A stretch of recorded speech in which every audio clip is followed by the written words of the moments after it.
We all know that owning a small business means you wear many hats, but sometimes you really need an extra pair of hands. Upwork is how good companies find great and trusted freelance talent. With more than 2 decades of experience, with the simple and ambitious goal of pioneering a better way of working, companies at every stage turn to Upwork to get things done and find more flexibility in staffing key projects and initiatives. They access a global marketplace filled with top talent in IT, web dev, marketing, and more. Posting a job on Upwork is easy. With no cost to join, you can register, browse freelancer profiles, and get help drafting a job post or even book a consultation. From there, you connect with freelancers that get you and can easily hire them and take your business to the next level. Visit Upwork.com right now and post your job for free. That's Upwork.com to post your job for free and connect with top talent ready to help your business grow. That's UPWORK.com, Upwork.com.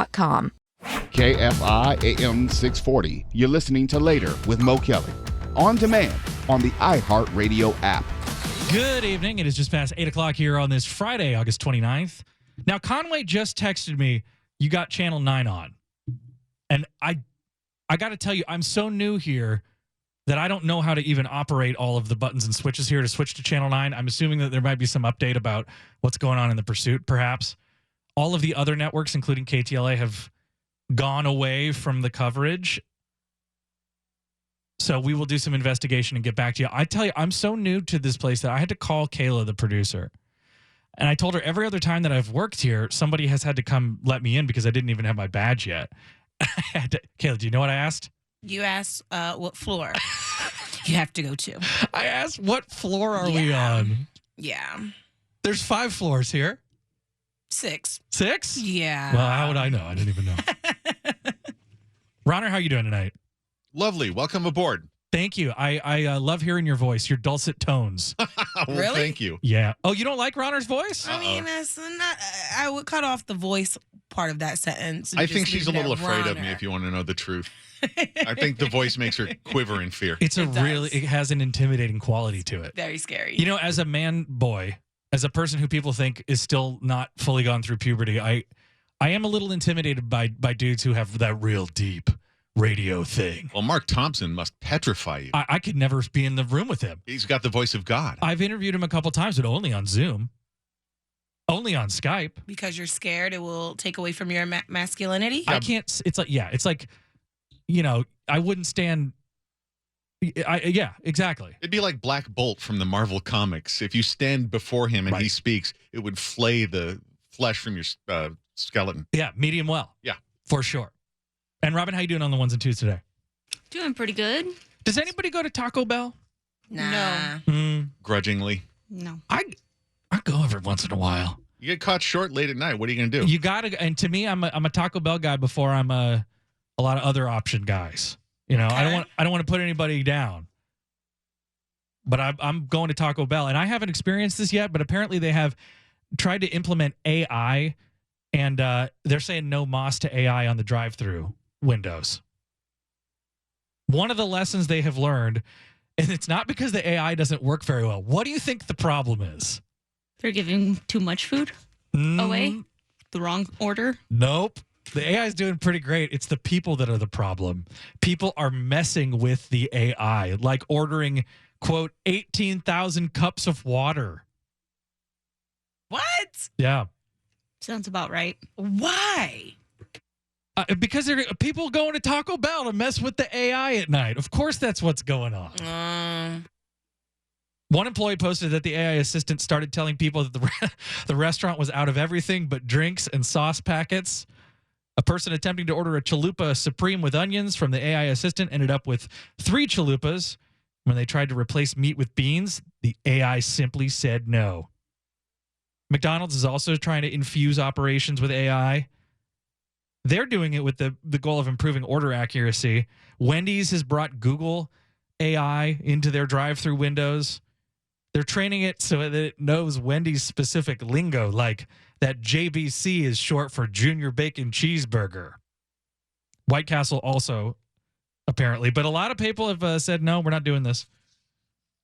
McDonald's reportedly ditched some of its AI interactions with customers because, of course, it kept messing things up. So, Robin, that was the right inference. They also say that it's creepy. I get it. I can see that. They should have Mark Thompson. Oh, that's the cure to all evils. Yeah. What if Mark Thompson is not available? Can we get Mark Ronner? Well, I mean, you can still do AI Mark Thompson. Oh, that doesn't seem fraught with any kind of legal problem. Yeah, no. Is that what you guys do when on a Tuesday when he's off? You just have the AI Mark Thompson come in? Oh, for sure.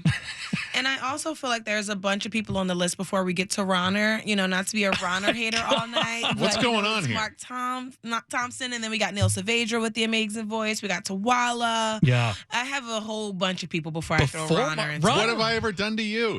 You make fun when I say show business on Chris Merrill's show, and it's been beef with you ever since on my end. Wait, let's unpack this. I had no idea. Yeah, I didn't know if you know. No, I didn't. No, this is news to me. So you've had this vendetta for what, months? Yeah, it has to be at least 3 now. At least 3 months I've been plotting against you. And you've just been walking into the station every single day, right past Ronner, throwing shade, and he had no clue. Well, Ronner catches my shade, but he doesn't respond much. Oh. I didn't realize this is some serious cask of Amontillado Edgar Allan Poe stuff here. Yeah, it is. It really is. Well, I'm sorry. Is it too late for an apology?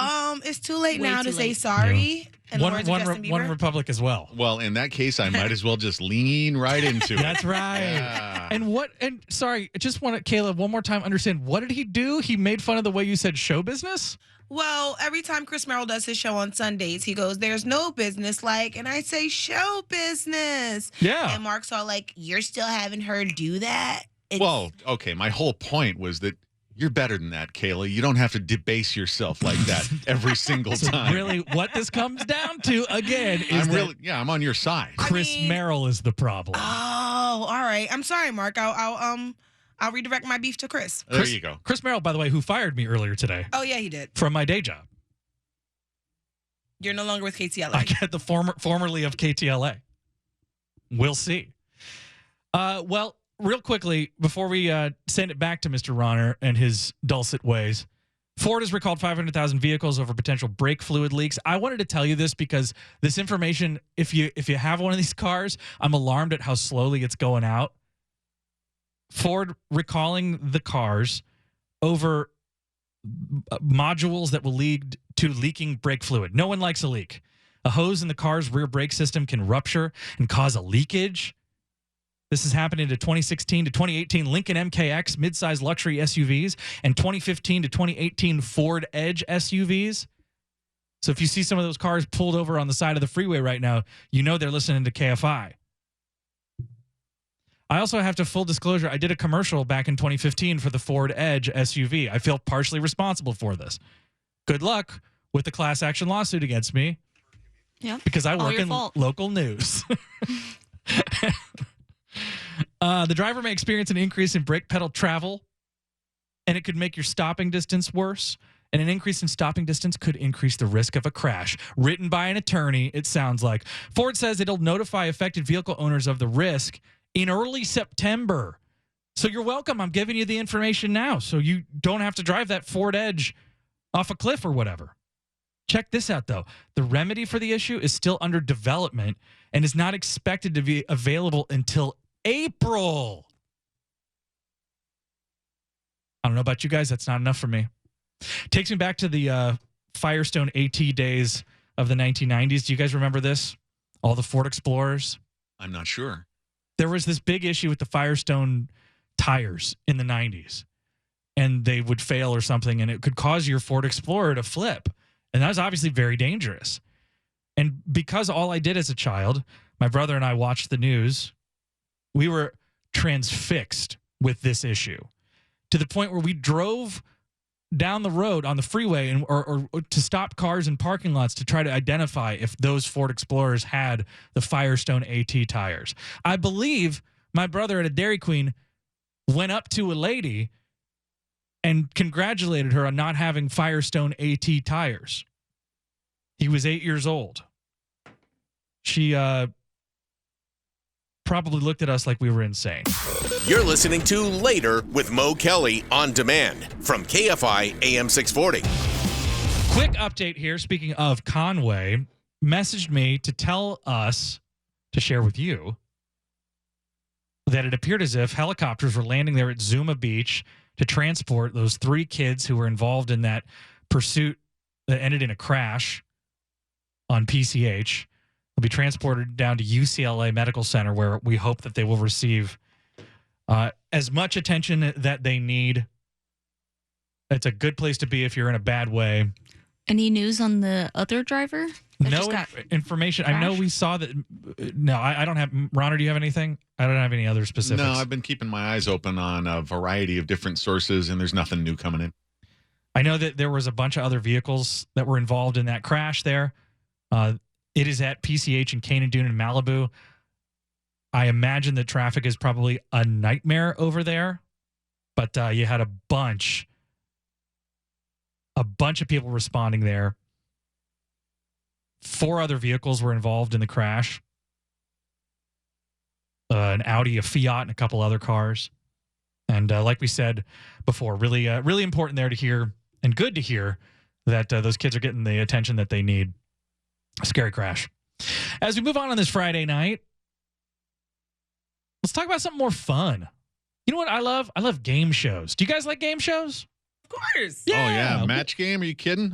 Old match game? Absolutely. So this fall, you will be in for a treat if you like game shows, because even if you look at just Fox, a rollout of game shows is on the way. Lots and lots of game shows. Here to tell us all about it is Mr. Game Show himself, TV Bob Bowden. Thanks for calling in, Mr. Bob. Thank you, Andy. It's a pleasure to do this. So people might know you from driving around the San Fernando Valley. If you see a car with the TV Bob license plate, that's Bob Bowden. Yes, it is. And you've worked in game shows for a long time. You've loved them since you were a kid. You've been, I think, an expert on it. Literally written a few books about game shows, in addition to producing a lot of them. What do you love about game shows so much? Well, when I was 6 years old, my mom took me to a taping of the show Password in New York. And I had only had a black and white TV at home. And all of a sudden, I'm in a studio watching Password in living color. And it just spoke to me. It said, this is something that I want to do when I grow up. And I said that to my mom. And here I am, 60 years later, not looking back for a moment. And they're exciting. They're the American dream, wish fulfillment, being rewarded for your talent, your knowledge, your experience. It's just, to me, it's the purest form of reality television.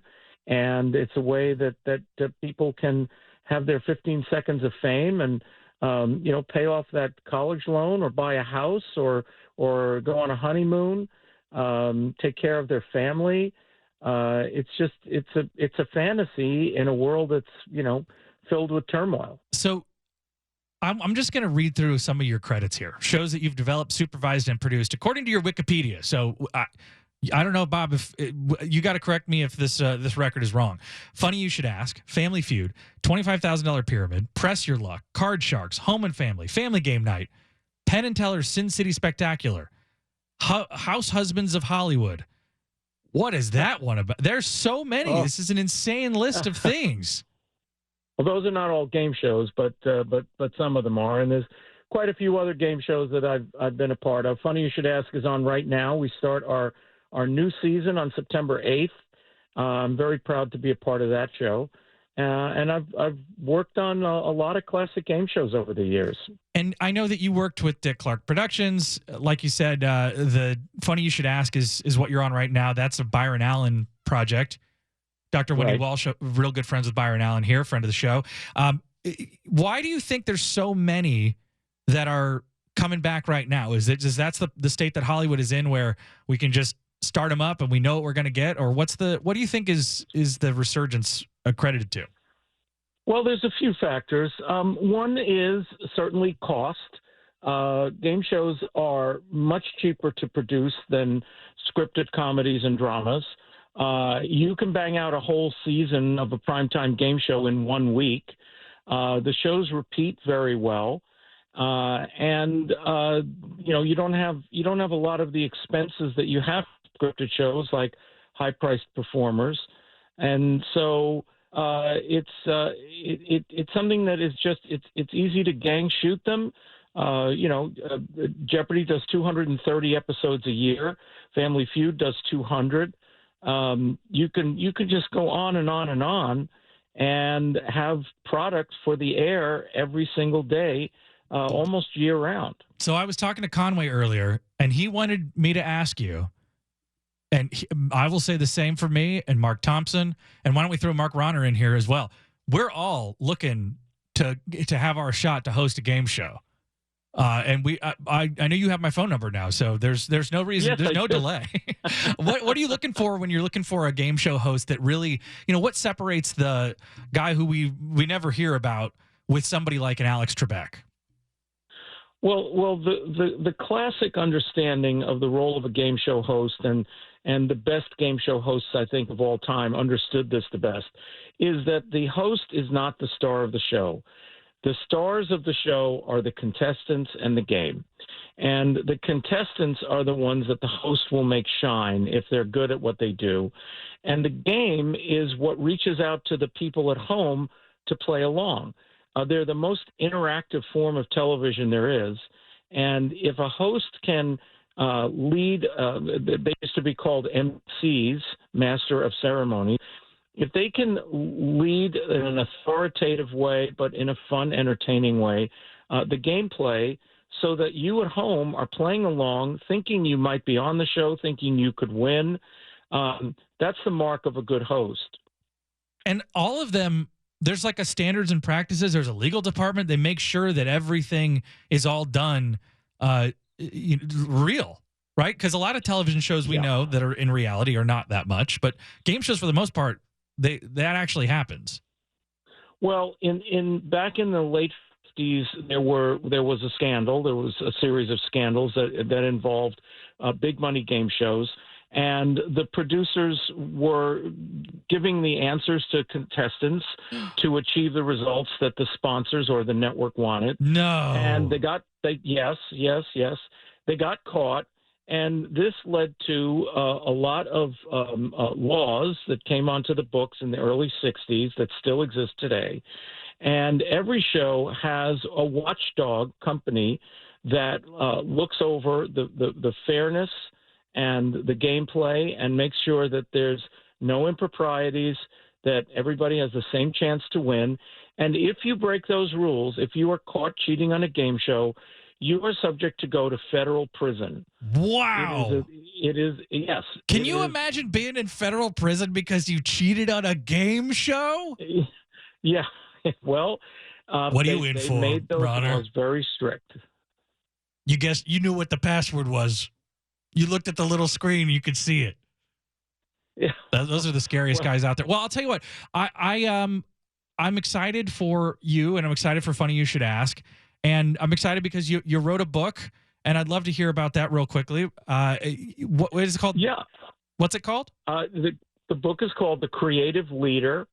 I co-wrote it with a colleague of mine who also teaches for Syracuse University with me in LA. His name is Dr. Rob Carpenter. And we interviewed 11 of the top producers in Hollywood, and we wrote a book about the intersection of creativity and imagination, creative intelligence, and most of all, leadership. And these are people who lead by example. They create a work environment where creativity is rewarded, and they have made millions and millions of dollars leading these top Hollywood companies. And that's what our book is all about. Love it. Bob Bowden, thank you so much for calling. Always love to talk to you. We'll see you soon, I hope. tvbob.com is where you can find him. You can learn about his productions. Yes. You can send him an email, or maybe Mark Thompson might send his reel for an audition for the next major smash hit on prime time. How about that? I love Mark Thompson. He's a great guy. We do too. All right, there he goes. TV Bob, thanks so much for calling, and we'll talk to you soon. You're listening to Later with Mo Kelly on demand from KFI AM 640. Teased this story earlier. I know it's tough being an Uber driver. It's tough being an Uber Eats driver. There's a lot of waiting on people, a lot of driving around, sitting in LA traffic. Sitting in traffic anywhere. You always want to reach over into the bag and maybe grab a fry or two. They don't let you do that anymore. They got hip to that with those stickers. Well, for this next story, we go all the way to Atlanta, where deputies arrested Frederick Riley after a DoorDash incident. He wasn't the driver. He was the eater. Here's what happened. He ordered some food. I don't know where he ordered from. It doesn't say.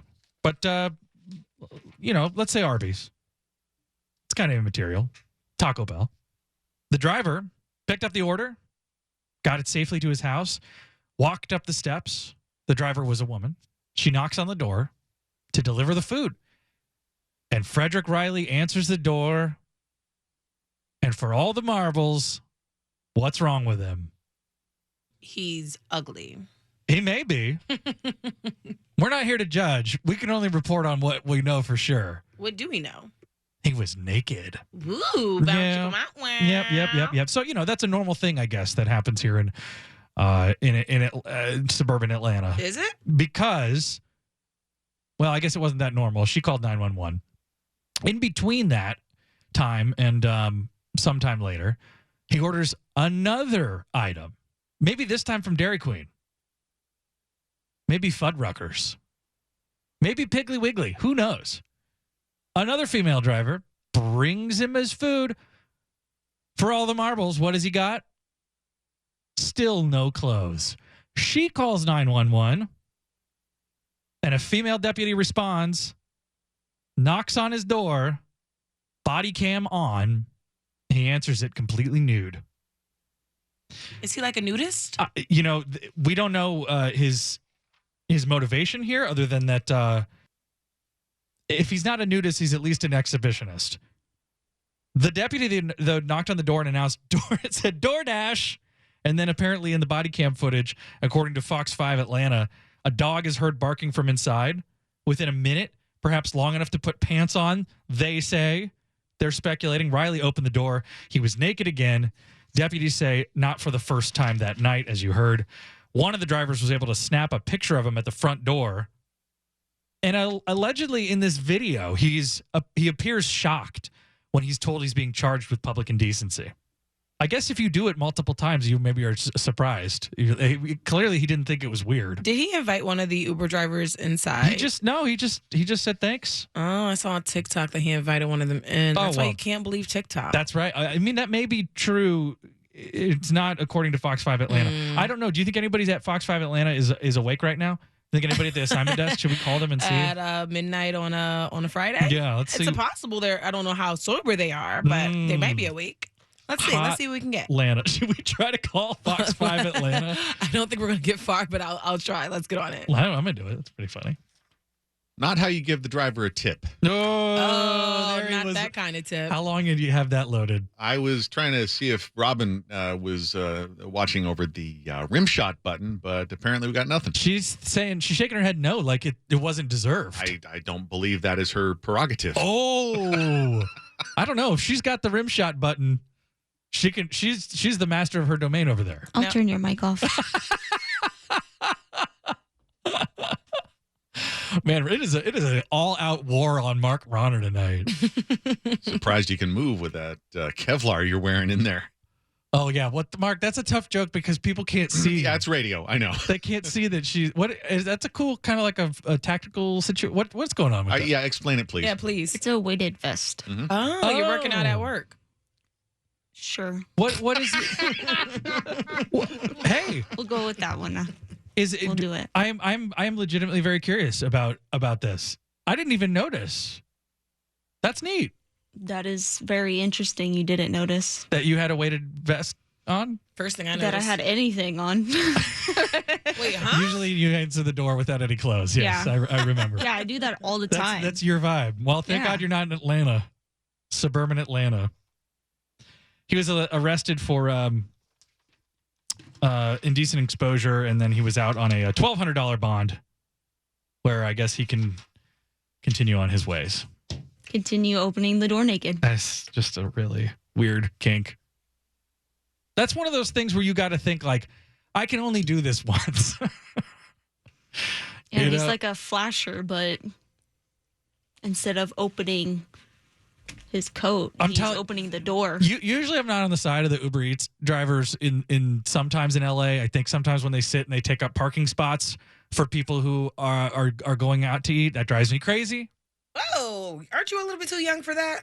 To being driven crazy by people taking up parking spots? Yeah, I think that's kind of an old man complaint. Aren't they just like there for a second? No, sometimes they'll just sit there and hang out. Like in Studio City, they'll just be waiting I thought for when they were doing the drop off. No. No, it's like sometimes because the food's not ready. Or they're just waiting for an order, and they know they're in an area where they're probably going to get an order. And I it's a personal gripe. I try not to have these opinions. My doctor says it's not good for me. It's a young man complaint. I apologize. Thank you. You can gripe about that. Kayla, I told you I turned 37 last week. Happy birthday! Thank you. You're getting up there. I am getting up there. And coming up, we'll talk about why people look so young these days. Why men used to look old and why men now look young, at least according to conspiracy theories on the internet. Don't you love it? You're listening to Later with Mo Kelly on demand from KFI AM 640. Do you guys think guys look young now? Yes. Men used to look older, so the internet says. It's true. I'll say, as somebody who's been on in the lucky situation of being on television enough that people will message me what they think about me all hours of the day. Lucky you. Some of it good, most of it.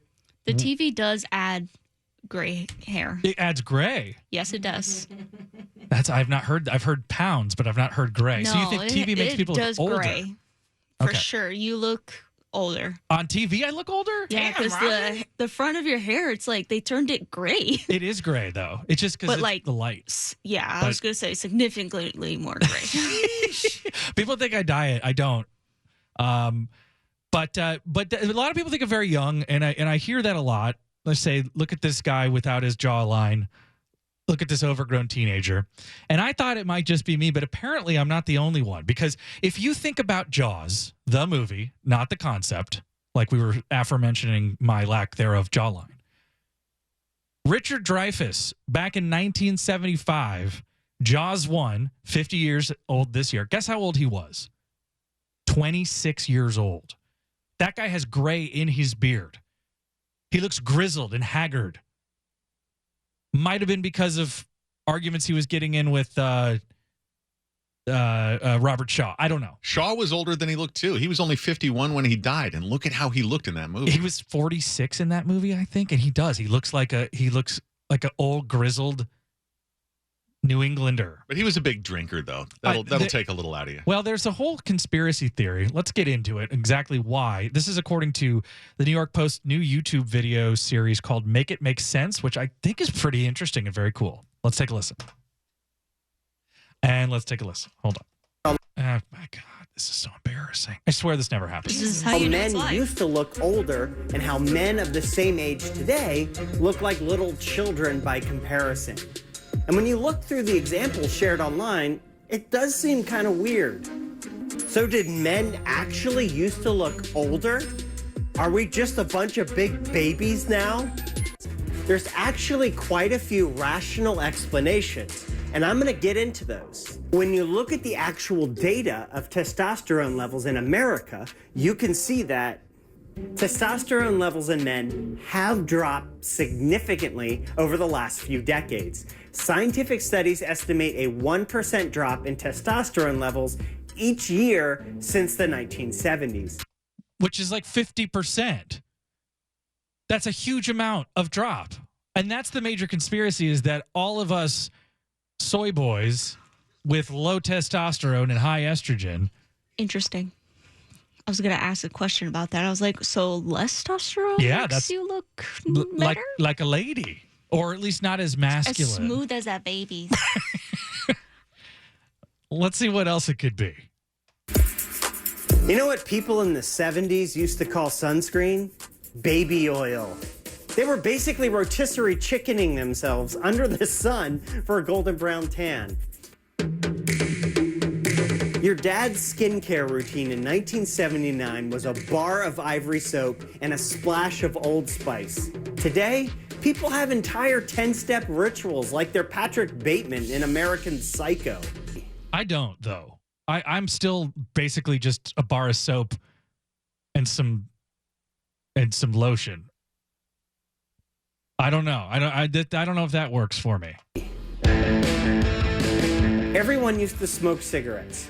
Everyone. Baseball players smoked, your doctor smoked, your pregnant aunt smoked. I get that. I think that's fair. Smoked. People smoked on the plane. There were like 18 ashtrays in every American home. But guess what? Smoking sucks and destroys your body. It damages key proteins that give your skin elasticity and firmness, thus causing wrinkles and sagginess. It also reduces blood flow and the delivery of oxygen, which can cause discoloration and dullness in the skin. Do you guys buy this? I think that makes a lot of sense to me. Oh, yeah. Because I remember being, I'm like I said, late 30s. So I remember the major push in the 90s to make smoking like the worst thing that anybody could do. And I love old school movies. Like I love in shows. I Love Lucy is one of my favorites. And it's like you couldn't not have a cigarette. They're smoking all the time. Yeah, it was like the coolest thing back then. And the 90s was like, nah, that's not cool, actually. I'm old enough to at least remember when the Chili's had a smoking section and a non-smoking section. That went away pretty quickly. But they're really, you could be the worst person at your job and you wouldn't be as bad as if you smoked. Like they basically made smokers second-class citizens. And I get it. It's bad. It's bad for you. It's not a cool thing to do to your body. But you go back and watch James Dean in some of those movies. He looks pretty cool. I don't know. I can't ignore that. It was the motorcycle too. Yeah. That helped. The motorcycle, yeah. The sweater, the hair, the vibe. I get it. I understand. I think that the testosterone thing is interesting. And I think about that. I don't think I'm not going to blame my mom, but I definitely grew up eating soy and it shows. Yeah, it does. Oh no. If you guys want to know what he looks like, go to KTLA. Yeah, just look for the Rachel Maddow, but with the gray hair. The gray hair version. All right, that's enough self-hate for at least the 8 o'clock hour. Coming up, we've got another hour full of your favorite stories of the week in Southern California on this Friday, including, I hope, if he's not too busy, they may be sending him up to Malibu, and we might not be able to talk to him, but John Fenolio was supposed to call in at 9:15, KTLA reporter, and give us an update on what's happening in the 10 o'clock news at KTLA. And also, I want to ask him just about how he's doing because he's a cool guy. And he's got a great jawline. I'm going to figure out what's going on with his skincare regimen as well. You've been listening to Later with Mo Kelly. You can always hear us live on KFI AM 640, 7 p.m. to 10 p.m. every Monday through Friday, and anytime on demand on the iHeartRadio app.